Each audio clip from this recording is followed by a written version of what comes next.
students, let's start our new topic, that is kingdom Protista.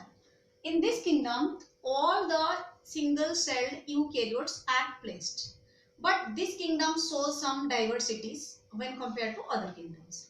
What are these diversities? This kingdom contains both the organisms who shows the characters of plants as well as animals. So, in this kingdom, they are divided into many classes like chrysophytes, dinoflagellates, euglenoids, your slime mold, and protozoans. We will study about them in detail. So let's start from chrysophytes. What are chrysophytes? This group includes diatom and golden algae, which is called your desmids. So they may be marine or they may be live in freshwater. At a time, in the whole earth, as they multiply rapidly, the whole earth is filled with these diatoms. That's why that time the earth is also called the diatomaceous earth. Again, their body is overlapped with each other and they make a soap case, like a soap case in which we place soap. They look like soap case. And their cell wall is covered by silica, which is indestructible. This is indestructible, means it can't be destroyed. So their dead body remains for a long time period.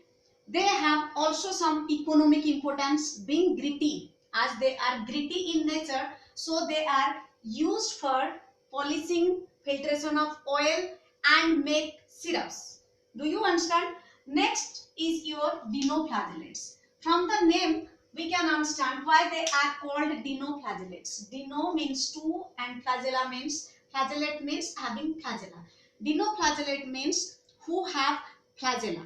They are mostly marine and photosynthetic in nature. They are mostly marine and photosynthetic in nature. They have different colors like yellow, orange, green, blue, red, and etc.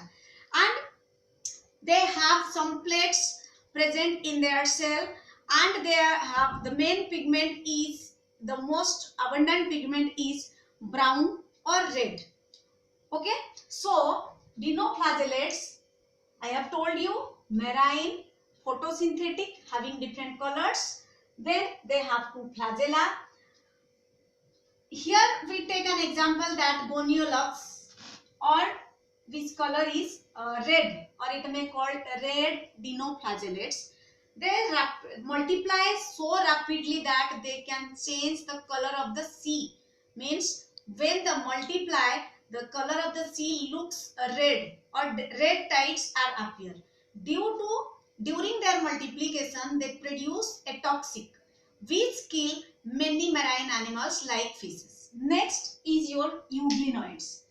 This is so interesting, euglenoids. They have cell wall which rich in protein, or their cell wall have a layer that is rich in protein, that is called pellicle. Due to presence of pellicle, their body is so flexible. They can change their shape. And they have two flagella. They have also two flagella. One transversally and one longitudinally. One is short and one is long. So example is euglena. Here euglena shows two properties. Means it has photosynthetic pigment, that is chlorophyll A.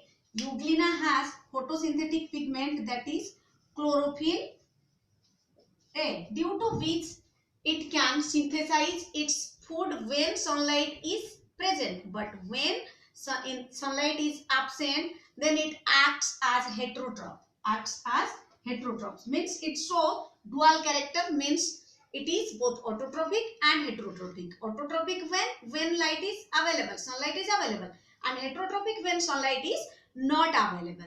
So that's why euglenoids are placed in kingdom Protista, and I have told you that in kingdom Protista all those animals are placed, those who shows both the characters of plants and also animals. So here is the best example which shows the character of plant by synthesizing its food, and character of animal as it predates on other animals during absence of sunlight. Next is your slime mold. This is fungus.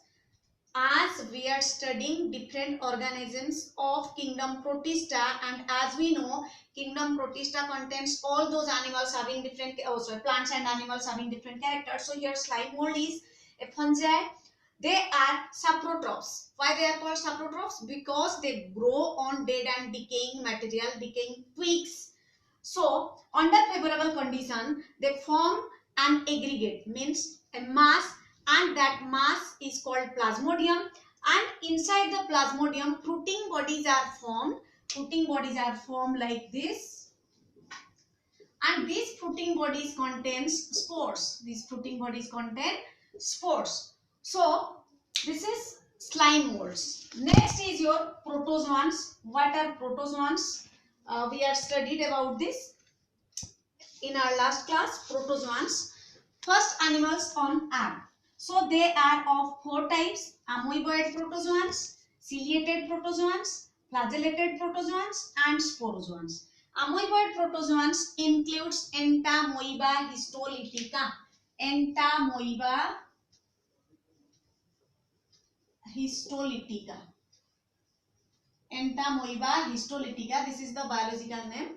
So, Entamoeba histolytica is responsible for causing amoebic dysentery in human beings. And this is example of amoeboid protozoa. Why this is called amoeboid protozoa? Because it show the movement like amoeba. Amoeboid movement means it moves like this. Next is your ciliated protozoa, in which paramecium comes, and paramecium contains cilia on its body, which help it in swimming as well as capturing the food, as there a furrow is present in which through which it engulfs food. Next is your flagellated protozoa, which have flagella which help in movement, swimming or locomotion. So here trypanosoma is the best example, which it also causes disease that is called sleeping sickness. Trypanosoma causes sleeping sickness in human beings. Next is your sporozoan, which the example is Plasmodium, and this is also called the malaria parasite, which is responsible for causing malaria in human beings. This is all about your kingdom Protista.